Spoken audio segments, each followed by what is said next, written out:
You're scrolling through your phone, and there it is. Another perfect vacation, another promotion, another flawlessly happy couple. And that little voice in your head whispers, "Why doesn't my life look like that?" That feeling isn't just insecurity, it's your brain's ancient survival code getting hijacked by the modern world. But what if I told you that you could rewire that part of your brain? That you could break free from the comparison trap and find real, unfiltered joy in your own story, without needing anyone else to like it first? Well, that's exactly what we're going to do today. Welcome to our channel.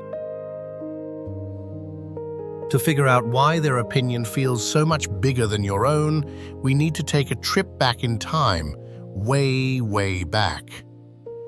For our earliest ancestors, fitting in wasn't a social perk, it was a literal matter of life and death.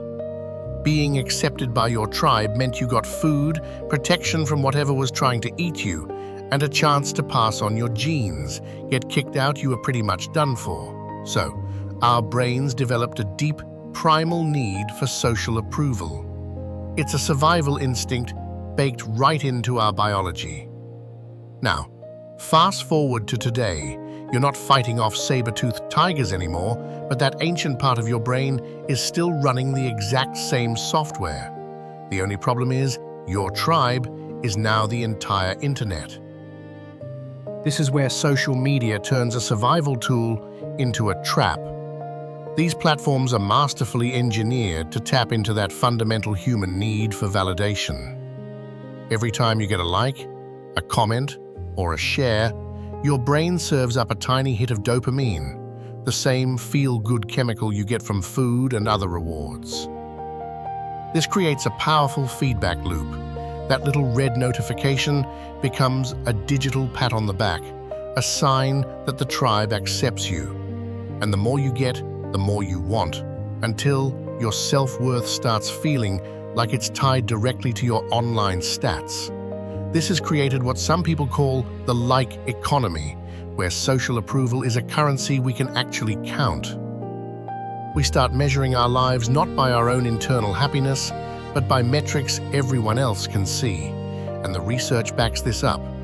When we get fewer likes than we expect, it can trigger real feelings of rejection, which is a wrecking ball for self-esteem.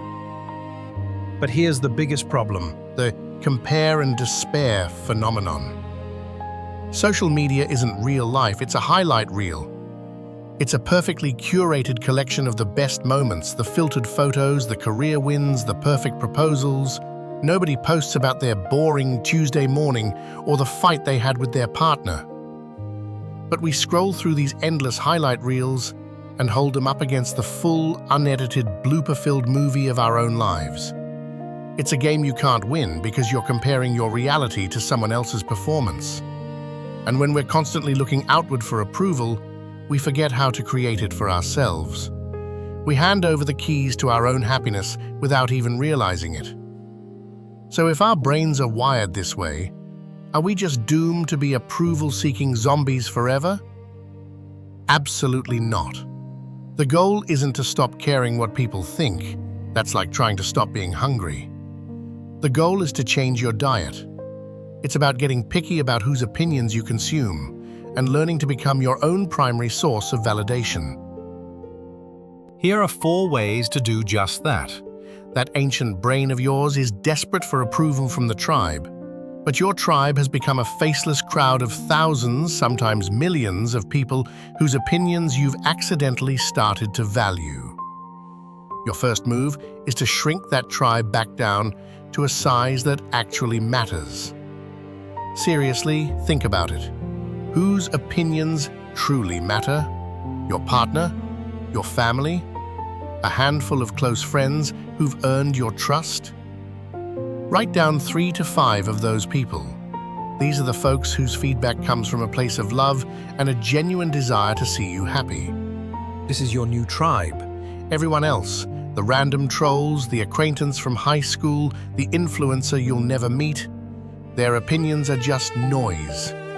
You wouldn't walk into a stadium of 50,000 strangers and ask for their thoughts on your new haircut. So why do you do it online?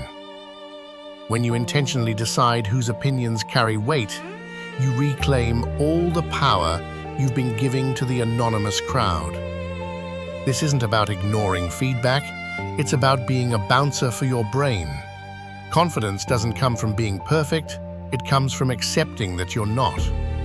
We've been taught to fix our weaknesses to feel good about ourselves, but real self-worth comes from what psychologists call auto-validation, the skill of recognizing your own value without needing someone else to sign off on it. This means changing your internal script. When you accomplish something, instead of immediately thinking about who to tell or how to post it, just pause. Take a moment and validate it for yourself. Say, "I'm proud of that. That was hard, and I did it." This practice builds a foundation of self-esteem that isn't dependent on external praise. It also means showing yourself some compassion when you mess up. Instead of beating yourself up, treat yourself like you would a good friend. You are not your thoughts. This is a core idea in mindfulness, and it's a game changer for breaking the comparison cycle. The urge to compare yourself or the sting from a negative comment is usually just an automatic conditioned response. You can break that habit by learning to observe your thoughts instead of getting swept away by them. The next time you're scrolling and that familiar wave of "I'm not good enough" washes over you, try this. Just stop, take a breath, and notice the thought.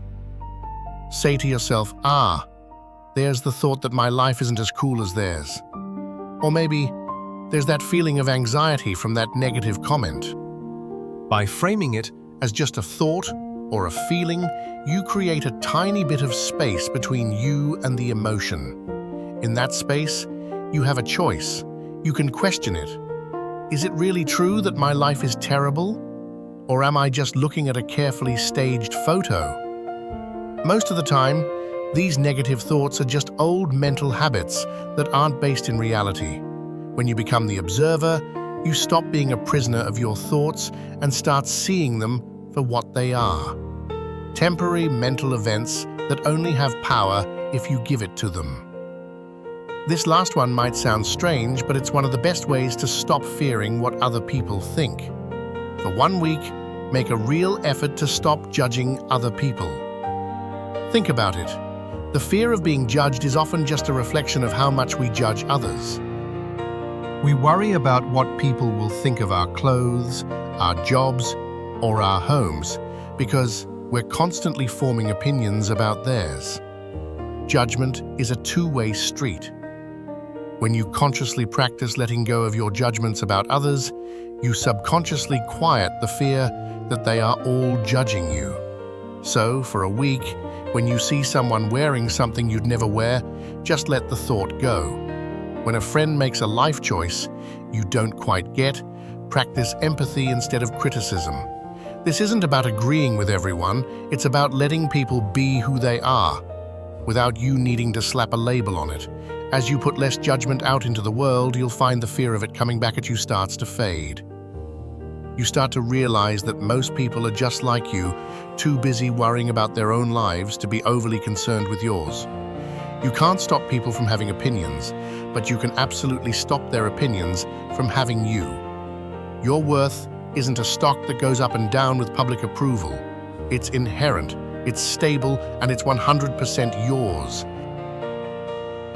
By shrinking your tribe, validating yourself, watching your thoughts, and dropping judgment, you can take back the power you've been giving away.